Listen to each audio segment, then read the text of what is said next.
Assalamualaikum warahmatullahi wabarakatuh. Waalaikumsalam warahmatullahi wabarakatuh. Sekarang saya lagi berada di ruang Kepala SMA Negeri 1 Tongkuno bersama Pak Abdul Ghafar SPD MPD. Selamat pagi Pak. Selamat pagi. Maaf mengganggu ini Pak. Kebetulan hari ini ada tugas terkait dilema etika yang mungkin Bapak pernah temukan selama Bapak menjabat menjadi kepala sekolah. Jadi ada beberapa poin pertanyaan yang ingin saya sampaikan atau yang saya ajukan. Yang pertama, bagaimana sih Bapak selama ini dalam mengidentifikasi kasus-kasus yang merupakan dilema etika atau bujukan moral? Baik, terima kasih. Sehubungan dengan kasus di dilema etika atau bujukan moral, kasus ini pasti terjadi di lingkungan pendidikan, baik itu di sama pendidik atau tenaga pendidikan maupun di kalangan peserta didik.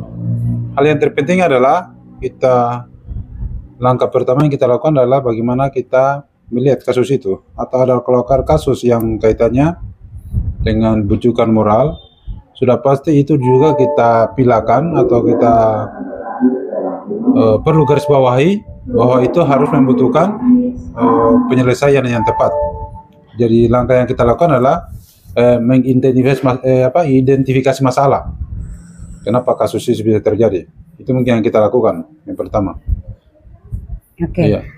Untuk pertanyaan selanjutnya Pak, selama Bapak menjabat menjadi kepala sekolah, pasti dalam menjalankan pengambilan keputusan ketika menemukan kasus, misalnya ada kasus ini sama-sama benar atau sama-sama memiliki nilai kebajikan, bagaimana sih Bapak menjalankan pengambilan keputusan itu? Ya, dalam hal kasus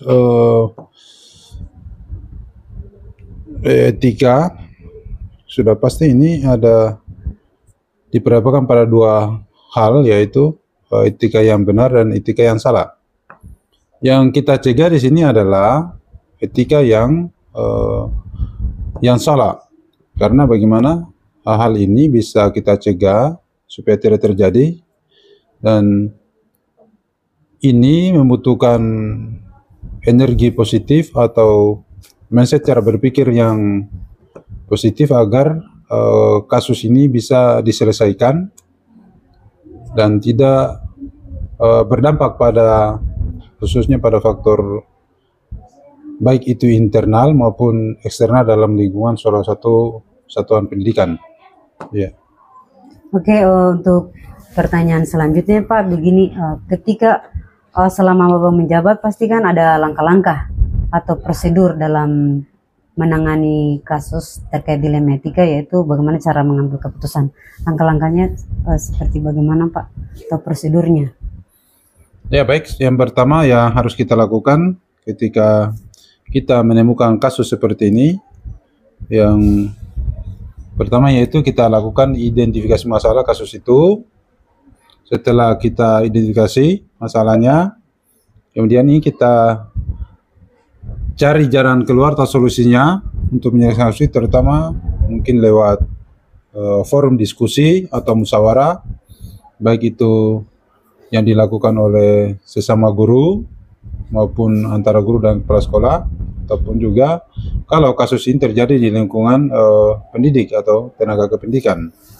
Dan kalau itu kasus terjadi di lingkungan peserta didik, ahli siswa, ini adalah domainnya wali kelas. Kemudian penyelesaian terakhir adalah di bimbingan konseling di bawah pantauan Bapak kepala sekolah. Mungkin seperti itu langkah-langkah penyelesaiannya. Oh, iya Pak. Oke, kemudian Pak, hal-hal apa saja selama ini yang Bapak anggap efektif dalam pengambilan keputusan terkait kasus-kasus dilema etika? Ya baik, dalam hal penanganan kasus tentang dilema etika yang lebih efektif, yaitu begitu kita menemukan kasus itu, maka harus spontanitas kita ambil langkah penyelesaian tepat dan cepat agar ini tidak berakses atau tidak berdampak pada baik itu di lingkungan atau internet sekolah maupun kaitannya dengan lingkungan atau di luar sekolah. Dalam hal ini adalah masyarakat secara luas. Baik, seperti itu. Ya, Pak. Kemudian dalam mengambil keputusan, Bapak pasti kadang menemukan tantangan. Tantangan apa sih Pak yang pernah ditemukan selama pengambilan keputusan terkait dilema etika? Ya, baik, itu kalau persoalannya dalam hal penyelesaian masalah kasus ini, menangani kasus ini dalam hal untuk menyelesaikan kasus, pasti ada tantangan-tantangan yang dihadapi, dan ini tantangannya lahir pada baik itu mungkin kesepakatan dari Dewan Guru, karena ini pasti langkah penyelesaiannya lewat forum Dewan Guru.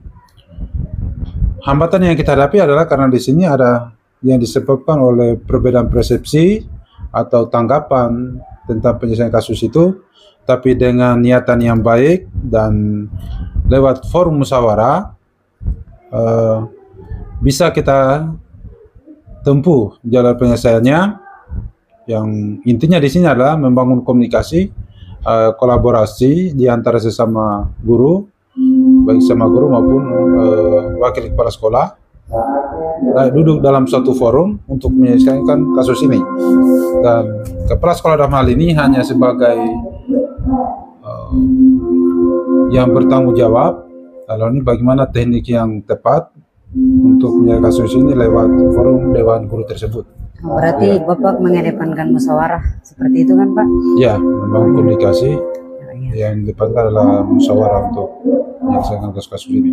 Ya Pak. Kemudian ketika ada kasus-kasus dilema etika, bagaimana sih? Apakah Bapak langsung menyelesaikannya saat itu atau pakai jadwal Pak? Itu bagaimana Pak? Ya, dalam hal penyelesaian, saya kira ini hal yang penting karena berbicara tentang dilema etika itu adalah hal yang perlu direspon secara cepat dan tepat. Karena ini yang kita yang kita jaga adalah jangan sampai ini berakses pada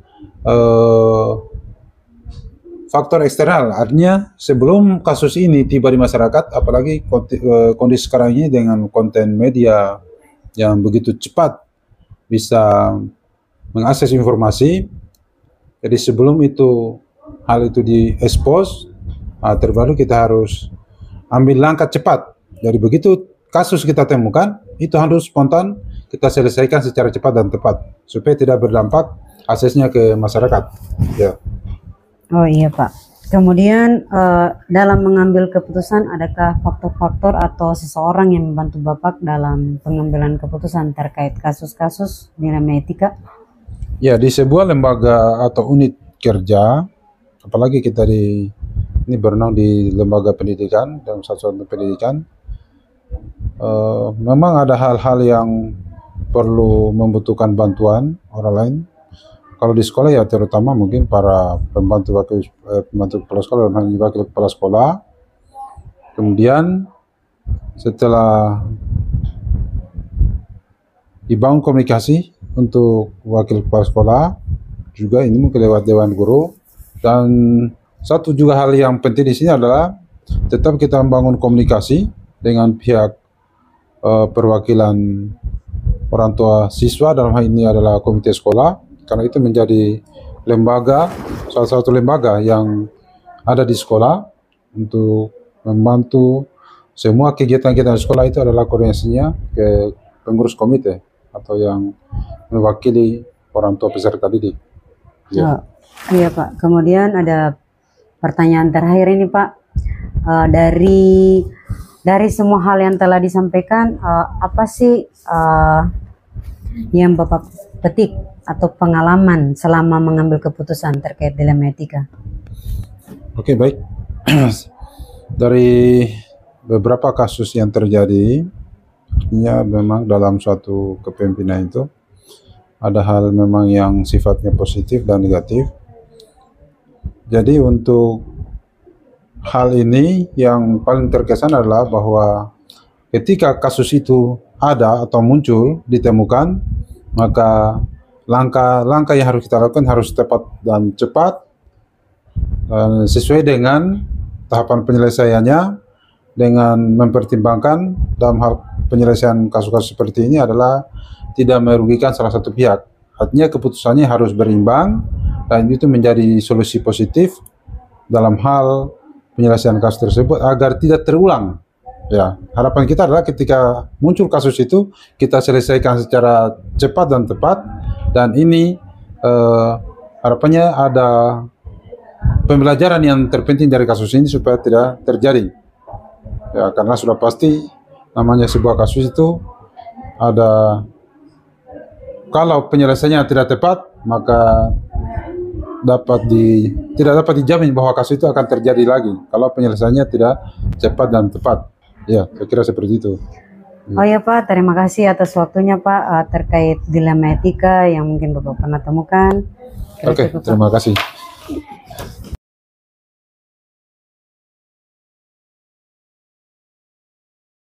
Assalamualaikum warahmatullahi wabarakatuh. Alhamdulillah sekarang saya lagi berada di rumah Bapak Kepala Sekolah UPTD SMP Negeri 2 Tongkuno. Ya. Di sini saya sedang bersama Bapak Pak Hamrin, SPD. Ya. Bismillah, Assalamualaikum. Waalaikumsalam Bu Guru. Oke, terima kasih atas waktunya Pak. Ya, bersama-sama. Hari ini saya akan melakukan tugas wawancara Ya. terkait dilema etika yang mungkin Bapak pernah temukan selama Bapak menjadi kepala sekolah. Betul. Nah, ada beberapa poin pertanyaan yang ingin saya ajukan. Ya. Yang pertama itu, bagaimana sih Bapak mengidentifikasi kasus-kasus yang merupakan dilema etika atau bujukan moral? Oke. Terima kasih Ibu Guru. Saya juga sudah mengucapkan saya sangat bersyukur atas kunjungannya Ibu Guru dalam wawancara saya terkait materi tersebut. Jadi sebelumnya saya perkenalkan diri, nama saya Hamrin SPD, Kepala UPTD SMP Negeri 2 Tongkuno, Kabupaten Muna. Jadi seperti pertanyaan yang Ibu Guru ajukan tadi, memang sebagai kepala sekolah itu sudah pasti dia akan menemukan terkait dengan seperti apa yang ditanyakan tadi, yaitu menyangkut dilema etika dan bujukan moral. Itu di dalam suatu pengelolaan suatu unit atau satuan pendidikan, bahwa hal-hal seperti ini senantiasa terjadi. Dilema etika, yang mana dalam dilema etika ini itu senantiasa terjadi baik antara guru dengan guru, kepala sekolah dengan guru, bahkan jadi kalangan peserta didik. Karena itu tidak bisa kita pungkiri, ya. Karena di dalam kegiatan pengelolaan sekolah, khususnya pada kegiatan pembelajaran, itu kan ada terjadi perbedaan-perbedaan pendapat di kalangan guru, perbedaan persepsi, perbedaan pemahaman dalam mengimplementasikan model atau metode-metode pembelajaran. Sehingga kepala sekolah harus jeli.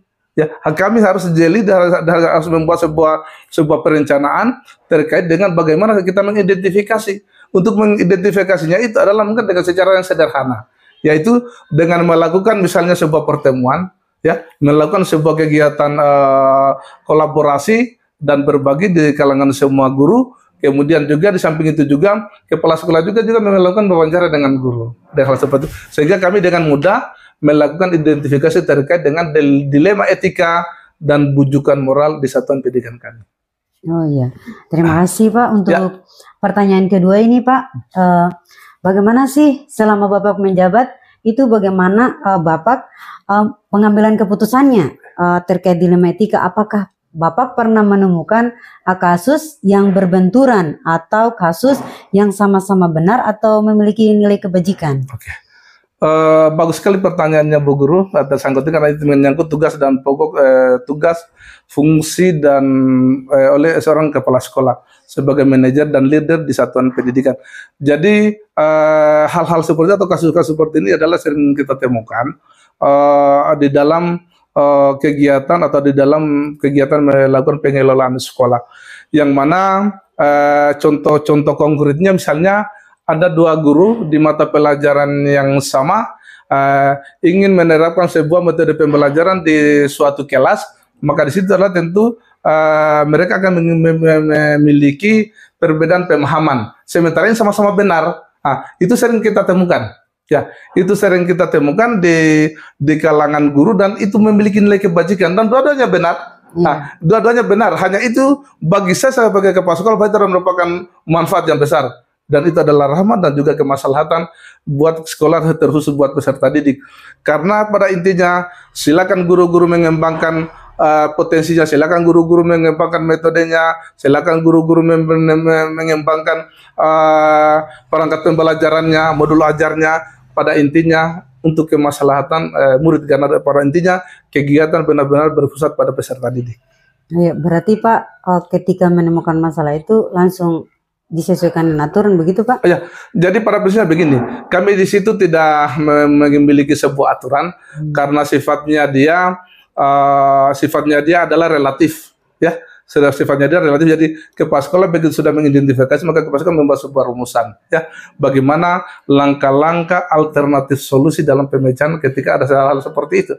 Karena memang begitu kecil, tapi juga serius kadang-kadang, ya.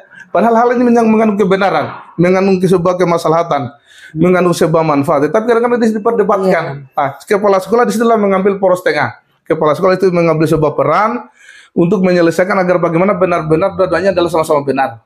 Ya, sama-sama benar dan silakan dikembangkan, tinggal pengaturannya dan metode serta mekanisme implementasinya seperti apa di kelas itu supaya memang benar-benar bernilai. Jadi kepala sekolah itu betul-betul tidak punya aturan, tetapi punya sebuah pemahaman moral, punya kesepakatan moral, kesepakatan bersama yang kita sudah bangun di satuan pendidikan. Jadi melalui rapat kita sudah selalu sampaikan, manakala terjadi misalnya dilema etika atau bujukan moral seperti yang itu, istilahkan tren sekarang yang seperti itu di sekolah.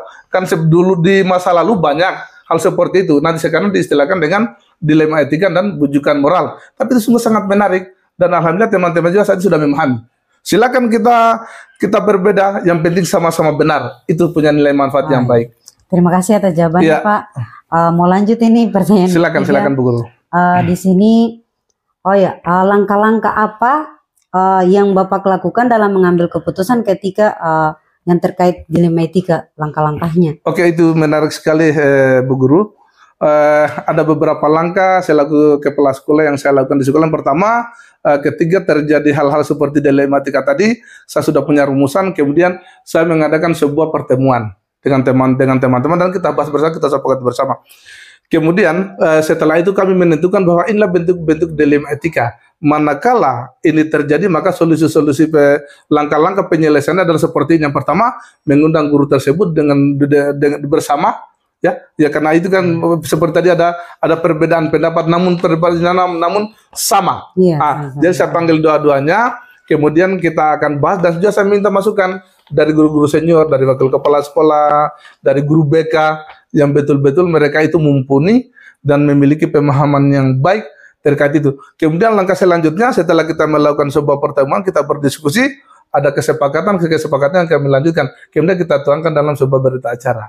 Sebuah berita acara, karena ini nanti kita akan berdampak dan ini akan mengimbas sama guru-guru yang lain agar hal-hal seperti ini senantiasa dijadikan sebuah manfaat dan rahmat.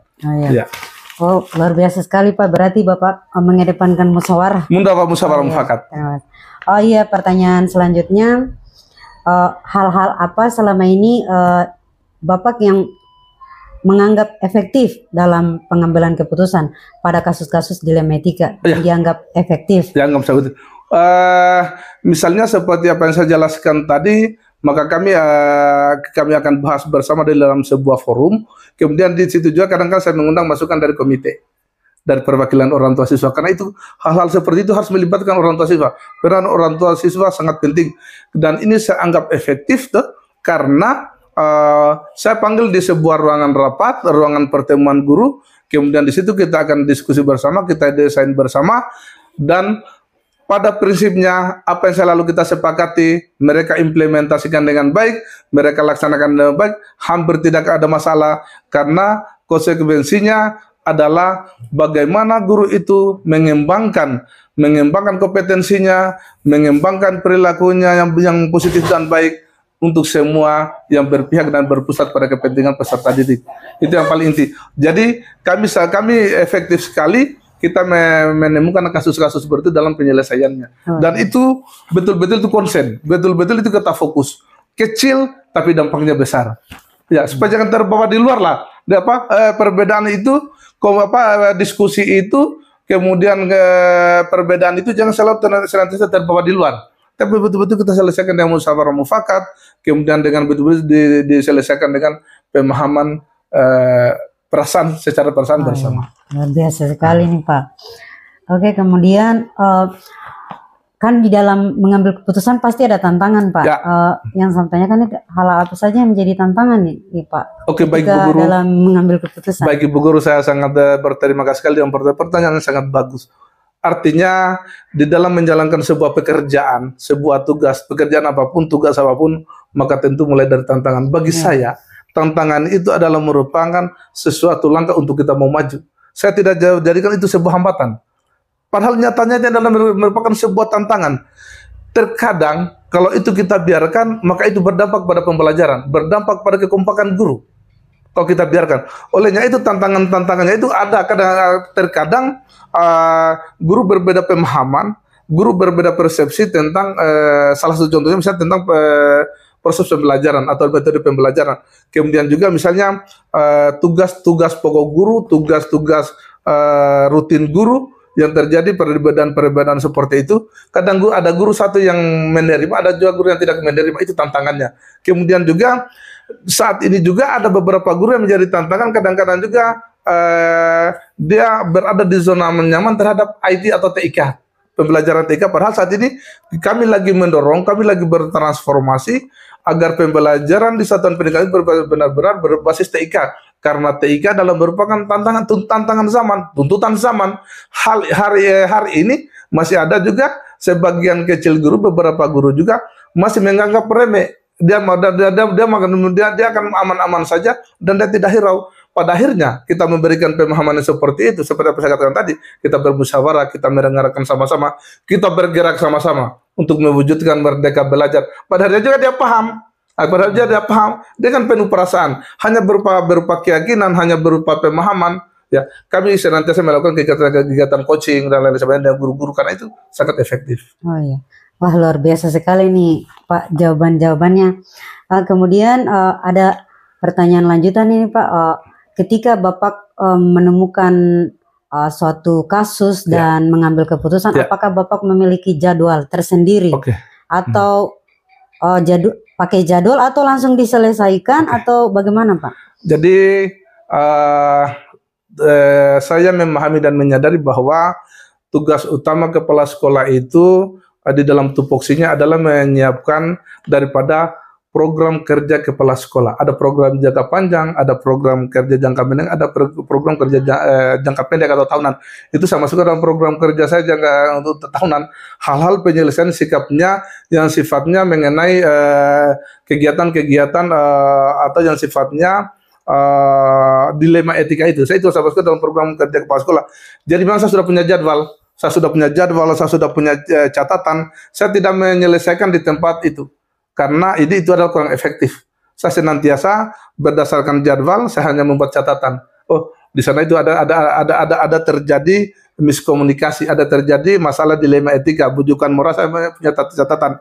Setelah itu catatan itu, maka kami akan panggil musyawarah. Kadang-kadang musyawarahnya juga kami wujudkan juga dalam kegiatan kombel atau komunitas belajar. Itu kita bahas bersama untuk melahirkan sebuah kesepahaman bersama, sebuah kesepakatan bersama. Agar sesuatu masalah, semua mari kita jadikan sebagai rahmat, kita jadikan sebagai langkah awal untuk kita bergerak keluar dari masalah untuk menjadi yang terbaik, agar semua visi misi sekolah itu bisa terwujud dengan baik. Oh ya, berarti Bapak menggunakan jadwal ya? Menggunakan jadwal, memang sudah ada jadwal dalam program. Oke, terima kasih Pak. Kemudian pertanyaan lanjutan itu, kan sebagai seorang kepala sekolah itu pasti ada faktor atau ada seseorang yang membantu untuk menyelesaikan masalah. Seperti kira-kira yang kadang membantu Bapak menyelesaikan masalah atau mengambil keputusan yang membantu Bapak dalam. Jadi makasih banyak Ibu Guru. Kebetulan sekolah saya itu adalah merupakan program sekolah penggerak di angkatan 2 yang lulus tahun 2022. Jadi kami mengimplementasikan kurikulum merdeka itu lewat program sekolah penggerak. Jadi pada intinya di samping kegiatan kami berbagi juga berkolaborasi, karena itu adalah masukan kolaborasi tetap itu mutlak.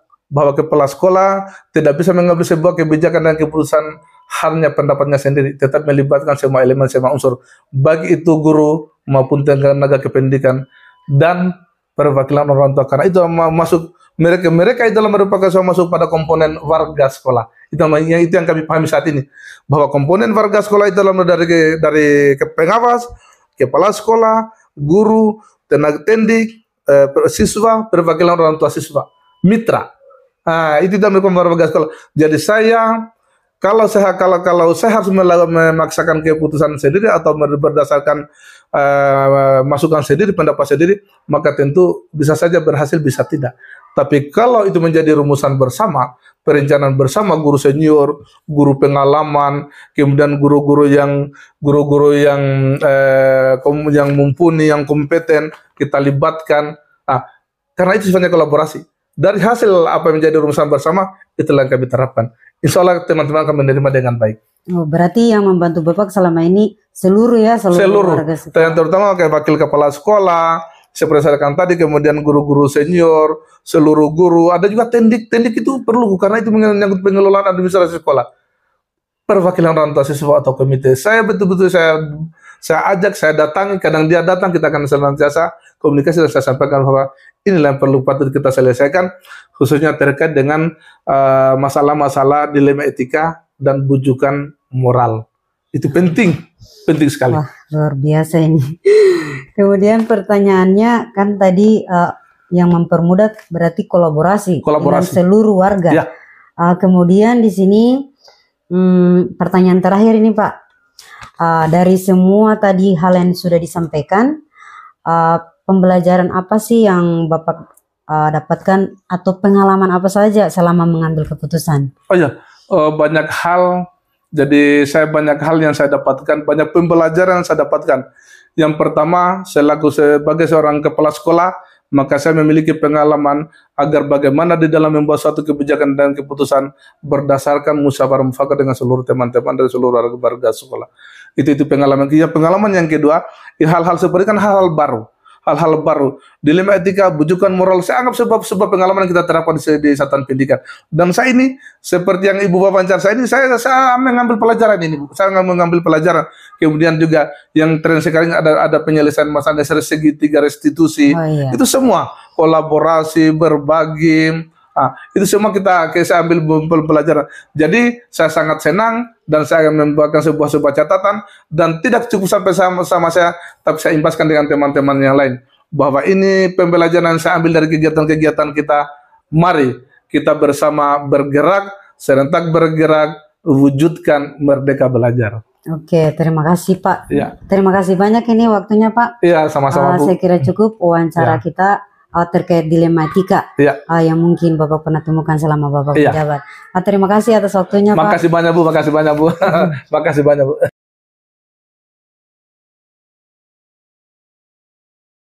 Warahmatullahi wabarakatuh. Oke, selamat pagi Pak. Oke, terima kasih atas waktunya. Hari ini saya akan melakukan tugas wawancara terkait dilema etika yang mungkin Bapak pernah temukan selama Bapak menjabat menjadi kepala sekolah. Ada beberapa poin pertanyaan yang akan saya ajukan. Yang pertama itu, selama Bapak menjabat, bagaimana sih Bapak mengidentifikasi masalah atau kasus-kasus terkait dilema etika atau bujukan moral? Ya, terima kasih. Kalau berbicara masalah dilema etika berarti bisa dua-duanya benar, dan kalau berbicara bujukan moral yang satunya salah dan yang satunya pasti benar. Dan gitu. Jadi ringkasnya saja itu. Ya, jadi dan ini terjadi tentu pasti masing-masing satuan pendidikan itu pasti mengalami hal seperti itu. Terima kasih.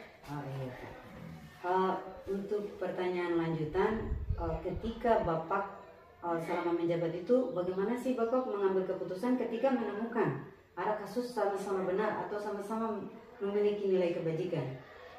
Ya, terima kasih. Jadi kalau itu terjadi, Ya, memang pernah menimbulkan kasus di mana sama-sama benar, dan kalau sama-sama benar berarti maka kita mengambil kesimpulan itu berdasarkan aturan, ya. Jadi pasti berdasarkan aturan semuanya, karena aturan itu bukan untuk kita mengambil keputusan. Oh, berarti Jadi Pak, berdasarkan rasa peduli. Yang jelas bahwa namanya aturan itu, apalagi misalnya aturan disiplin, itu sudah itu oh ya. tidak bisa keluar dari ranah yang dimaksud. Oh, berarti Bapak mengambil keputusan yang pertama berdasarkan aturan, Aturan, dan yang kedua berdasarkan rasa peduli. ya peduli. Iya. Sehingga juga saya dengar. Iya. Kemudian pertanyaan yang ketiga ini Pak, bagaimana sih langkah-langkah Bapak atau prosedur seperti apakah langkah-langkah Bapak ketika menemukan kasus dilema etika?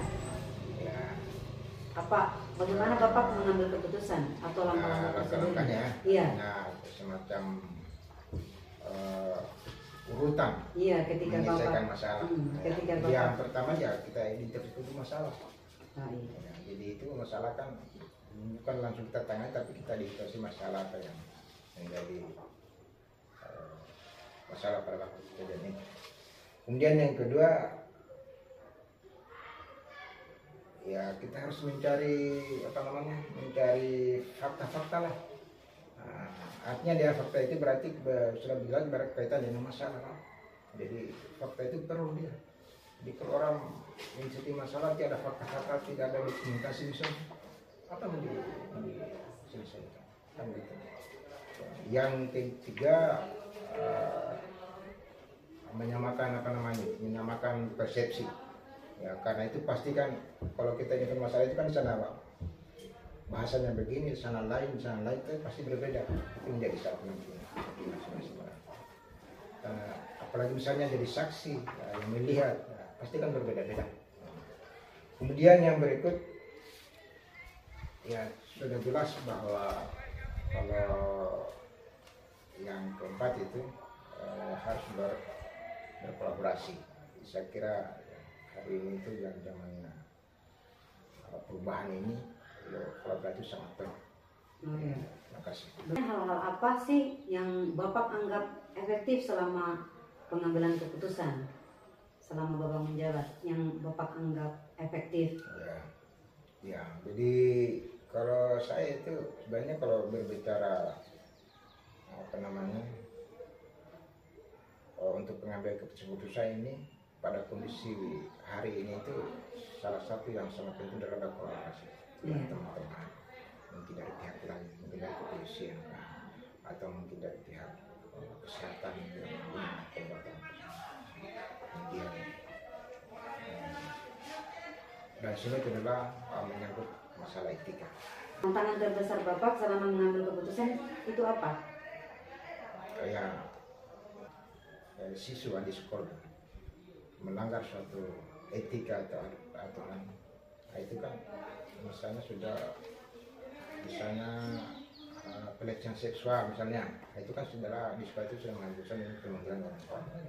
Itu tantangannya kalau sudah tersebar ya. Jadi ya Menemukan kasus dilema etika itu, apakah Bapak itu langsung menyelesaikannya di tempat atau ada langkah-langkah khusus yang Bapak lakukan? Jadi namanya kasus-kasus ini kan, kalau kita misalnya satu kasus kan, misalnya disiplin itu anak-anak kan, siswa kan, itu kan tidak mungkin kita langsung kalau kita skorsnya atau kita langsung akhiri, tidak, tapi bertingkat ya. Jadi misalnya dalam kalau dia melanggar mungkin dengan teguran, dan lisan atau tertulis. Kalau misalnya sudah seperti itu, mungkin kita ya berikan skorsing atau apa, atau mungkin kalau sudah lebih dari itu mungkin kita panggil orang tuanya untuk tetap pelanggaran mengalihkan kepada orang tuanya. Oh iya, tergantung kasusnya berarti langsung ditegur. Kalau hanya mungkin hanya teguran saja. Oh iya. Kalau ada juga mungkin sudah berapa mungkin panggil orang tua. Oh iya. Faktor-faktor atau adakah seseorang yang membantu Bapak dalam menyelesaikan kasus, dalam mengambil keputusan terkait dilema etika? Ya. Jadi di sekolah ini kan salah satu penyelesaian etika, baik itu guru atau siswa, itu kan adalah guru kami. Jadi BK itu adalah dokter di tempat penyelesaian, tempat untuk mengobati penyakit. Oh, berarti Jadi BK itu di sekolah sangat perlu ya, karena dia tempat penyelesaian permasalahan. Kalau misalnya dilema etika masalah ini, selain itu kan di sekolah itu kan ada wali kelas, ada wakil ketua sekolah. Jadi tergantung mana kejadian apa yang masalah apa yang terlibat. iya, Misalnya kegiatan apa ya, berarti mungkin di BK atau di wakil atau di wali kelas. oke, berarti itu adalah orang-orang Ya, membantu. yang membantu Bapak ya. Di guru, teman, apalagi teman guru, kemudian BK, kemudian wakil ketua sekolah. Oh iya, berarti itu orang-orang yang membantu Bapak dalam menyelesaikan keputusan ya dalam terkait kasus dilema etika. Ya. Apa sih yang Bapak bisa petik selama mengambil keputusan terkait dilema etika ini? Ya, terima kasih. Jadi kalau yang menjadi hal penting itu adalah tentu pengalaman yang pernah saya dapatkan itu dalam menyelesaikan masalah. Kalau bertentangan dengan kita cari, tentu pasti kita cari solusi bersama kan. Ya, kalau solusi bersama itu berarti ya mungkin dengan teman, dengan wakil, kemudian mungkin dengan mereka, kemudian berkolaborasi dengan teman-teman sehingga melahirkan suatu keputusan melalui musyawarah.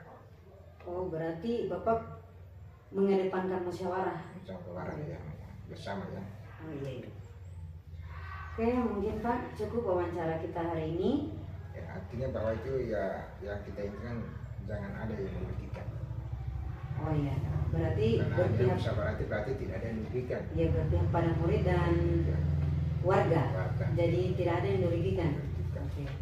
Saya kira cukup Pak. Terima kasih atas waktunya Pak terkait dilema etika dalam mengambil keputusan. Saya kira cukup. Terima kasih. Assalamualaikum warahmatullahi wabarakatuh.